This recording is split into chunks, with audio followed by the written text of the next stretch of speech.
Assalamualaikum warahmatullahi wabarakatuh. Perkenalkan, nama saya Yasmin Afila dari kelas 01 SMJN 010. Di sini saya akan menjelaskan tentang pengangguran, inflasi, dan kebijakan pemerintah.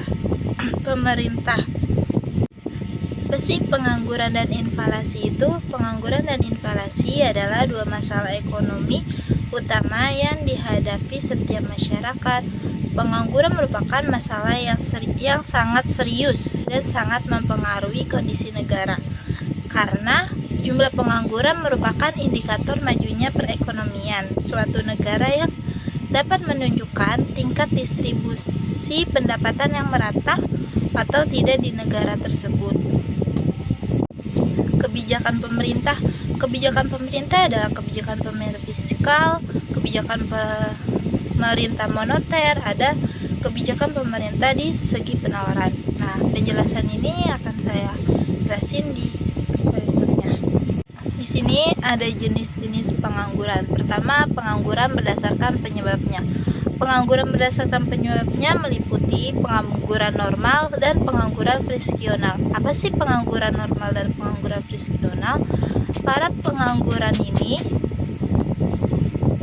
pengangguran ini tidak ada pekerjaan, bukan karena tidak dapat memperoleh kerja, tetapi karena sedang mencari kerja lain yang lebih baik. Apabila dalam suatu ekonomi terdapat pengangguran sebanyak 2 atau 3% dari jumlah tenaga kerja, maka ekonomi itu sudah dipandang sebagai kesempatan tenaga kerja penuh. Yang kedua, ada pengangguran siklikal. Pengangguran siklikal ini terjadi karena disebabkan adanya kemerosotan harga-harga komoditas yang mengakibatkan adanya kemerosotan dalam permintaan terhadap produksinya dan kemerosotan permintaan agregat. Ini mengakibatkan perusahaan-perusahaan mengurangi pekerja atau menutup perusahaannya, maka pengangguran akan bertambah. Nah, yang ketiga itu ada pengangguran struktural. Nah, pengangguran ini terjadi karena adanya perubahan struktur dalam kegiatan ekonomi. Nah, yang terakhir ada pengangguran teknologi. Pengangguran teknologi itu terjadi karena adanya penggantian tenaga manusia oleh mesin-mesin dan bahan kimia. Itu para tenaga manusia berkurang dan digantikan oleh mesin-mesin dan bahan kimia untuk mengerjakan suatu hal itu. Nah, berikutnya ada pengangguran berdasarkan cirinya. Apa aja sih pengangguran berdasarkan cirinya? Pertama, ada pengangguran terbuka. Pengangguran terbuka ini tercipta karena akibat pertambahan lowongan pekerjaan yang lebih rendah dari pertambahan tenaga kerja. Pengangguran ini dapat juga disebabkan dari kegiatan ekonomi yang menurun, dari kemajuan teknologi yang mengurangi penggunaan tenaga kerja, atau sebagai akibat dari kemunduran perkembangan suatu industri. Nah, yang kedua itu ada pengangguran tersembunyi. Pengangguran ini terwujud di sektor pertanian atau jasa. Setiap kegiatan ekonomi memerlukan tenaga kerja, dan jumlah tenaga kerja yang digunakan tergantung kepada banyak faktor seperti besar atau kecilnya perusahaan, jenis kegiatan perusahaan, dan sebagainya. Yang ketiga itu ada pengangguran bermusim. Pengangguran ini terdapat di sektor perikanan dan pertanian, di mana mereka hanya akan bekerja di saat musim panen tiba, seperti petani di musim hujan dan nelayan di musim kemarau. Nah, yang keempat ada pengangguran setengah menganggur. Apa sih kok pengangguran setengah menganggur? Nah, jadi itu pengangguran ini terjadi akibat tidak semua orang pindah ke kota dapat memperoleh pekerjaan dengan mudah. Sebagian ada menganggur sepenuh waktu, ada pula yang tidak menganggur tetapi tidak boleh bekerja sepenuh waktu, seperti kerja part time gitu. Dan jam kerja mereka jauh lebih rendah dari yang normal-normalnya. Selanjutnya ada tujuan kebijakan pemerintah. Apa aja sih tujuan kebijakan pemerintah? Pertama, tujuan bersifat ekonomi yang terdiri menyediakan lowongan pekerjaan, meningkatkan taraf kemakmuran masyarakat, dan memperbaiki pembagian pendapatan. Nah, tujuan dan dari bersifat sosial dan politik itu apa aja? Untuk meningkatkan kemakmuran dan kestabilan keluarga, untuk menghindari masalah dari kejahatan dan mewujudkan kestabilan politik. Nah, berikutnya ada jenis-jenis inflasi. Yang pertama ada inflasi desakan biaya. Inflasi ini berlaku dalam masa perekonomian berkembang dengan pesat, ketika tingkat pengangguran sangat rendah.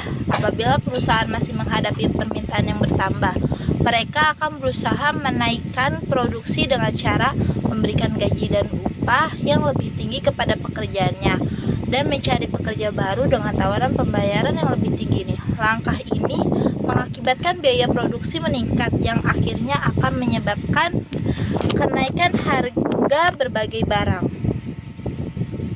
Nah, jenis-jenis inflasi berikutnya adalah inflasi tarikan permintaan.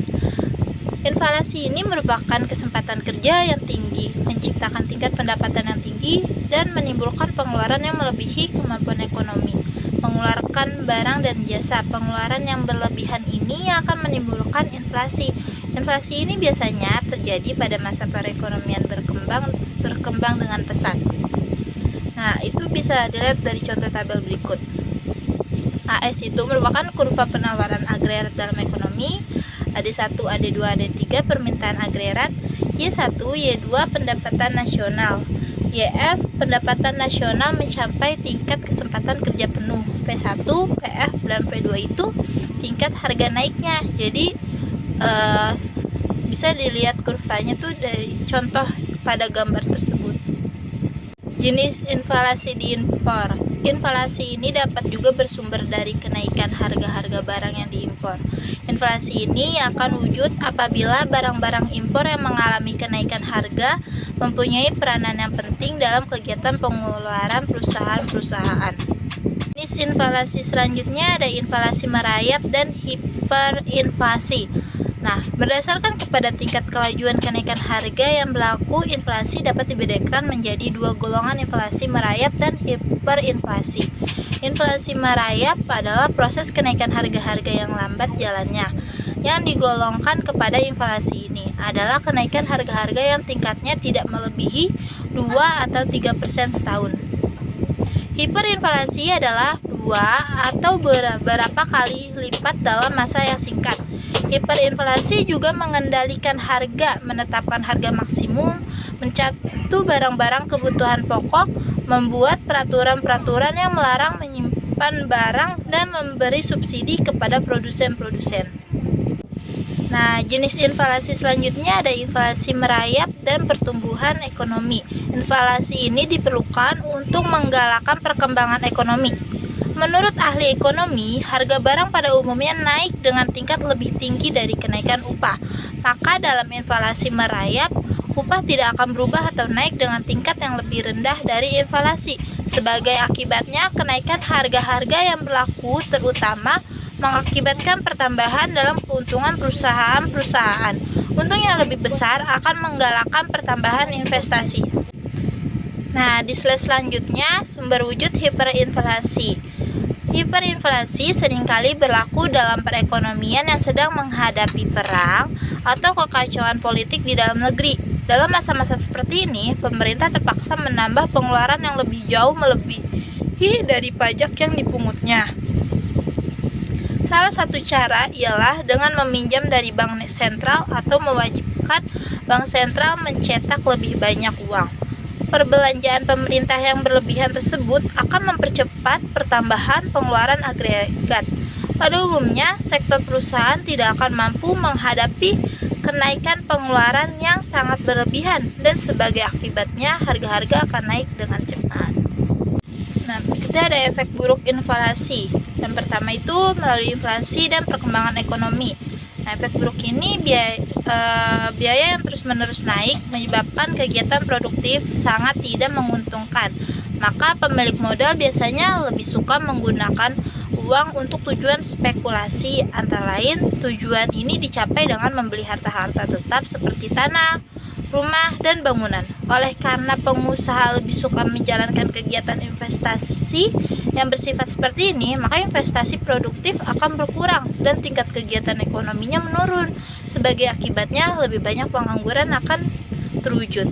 Nah, kedua ada inflasi dan kemakmuran masyarakat. Inflasi ini akan menurunkan pendapatan real orang-orang yang berpendapatan tetap. Dan kedua, inflasi akan mengurangi nilai kekayaan yang berbentuk uang. Nah, terakhir memperburuk pembagian kekayaan. Di slide ini ada masalah pengangguran dan kebijakan fiskal. Nah, peranan kebijakan fiskal itu apa sih? Nah, dalam peranan ini tuh menghadapi masalah pengangguran. Analisis yang akan dibuat dibedakan ke dalam dua pendekatan dengan menggunakan grafik YAE dan grafik AEES. Seperti dalam bab 5, dalam menjalankan kebijakan fiskal dapat dilakukan 3 bentuk tindakan. Yang pertama, mengubah pengeluaran pemerintah, dan yang kedua mengubah pajak saja, dan yang ketiga secara serentak mengubah pengeluaran pemerintahan dan pajak. Dalam analisis di bagian ini yang akan diterangkan adalah kebijakan fiskal yang dinyatakan dalam A dan B. Nah, di sini ada masalah pengangguran dan kebijakan moneter. Dalam menerangkan efek kebijakan moneter dalam mempengaruhi kegiatan ekonomi juga dapat digunakan dengan dua pendekatan, dengan menggunakan grafik YAE dan dengan menggunakan analisis ADAS. Seperti pada gambar 18.6 ini, efek kebijakan moneter dalam mengatasi penganggurannya. Nah, dan yang terakhir ada masalah inflasi dan kebijakan pemerintah.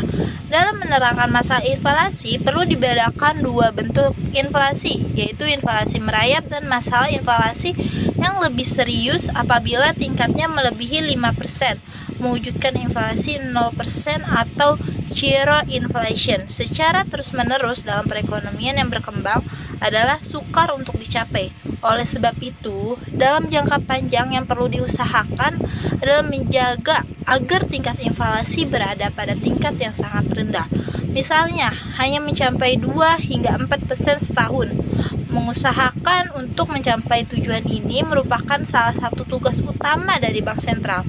Langkah-langkah pemerintah yang dapat digolongkan sebagai kebijakan diskresioner barulah dilaksanakan apabila inflasi yang berlaku adalah lebih serius dari inflasi merayap. Itulah presentasi dari saya, kurang lebihnya mohon maaf. Saya mengucapkan terima kasih pada semua yang sudah melihat dan mendengarkan video saya ini. Saya mengucapkan terima kasih dan mohon maaf apabila ada kesalahan dalam mengucapkan kalimat-kalimat atau dalam menjelaskan materi tersebut.